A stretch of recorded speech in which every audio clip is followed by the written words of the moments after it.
নমস্কার বন্ধুরা, আজ আমি আপনাদের সঙ্গে শেয়ার করব হান্ডি চিকেন একদম ঘরোয়া পদ্ধতিতে।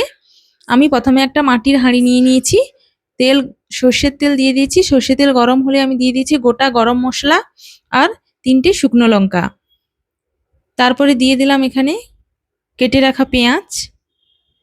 আমি এখানে 4টে পেঁয়াজ ব্যবহার করেছি, আপনারা চাইলে এর বেশিও দিতে পারেন। আমি ভালো করে কষিয়ে নিয়েছি আদা রসুনের পেস্ট। এখানে আমি মাংসটা ভালো করে এবার মশলাটাকে আমি এখানে 500 গ্রাম চিকেন নিয়েছি। কষিয়ে নিয়ে আমি দিয়ে দিচ্ছি হলুদের গুঁড়ো আমি দিয়ে ভালো করে আমি পরিমাণ নাড়াচাড়া করে লঙ্কার গুঁড়ো পরিমাণ মতো আমি লবণ দিয়ে 5 মিনিট পরে আমি আবার ঢাকা দিয়ে রেখে ভালো করে চিকেনটাকে আমি মতো নাড়াচাড়া করে নিলাম।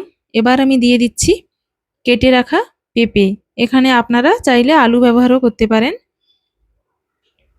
আবার ঢাকা দিয়ে ভালো করে রান্না হওয়ার পরে আমি দিয়ে কষিয়ে নিলাম একটা গোটা পেঁয়াজ আর একটা গোটা রসুন, আর দিয়ে দিচ্ছি এবার আমি দিয়ে কাঁচা লঙ্কা, 1 বাটি জল। তারপরে আমি ঢাকা দিয়ে 7 মিনিট রান্না হতে দিলাম।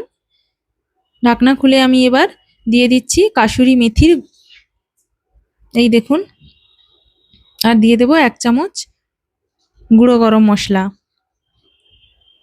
এখানে এই দেখুন আমার হান্ডি চিকেন রেডি।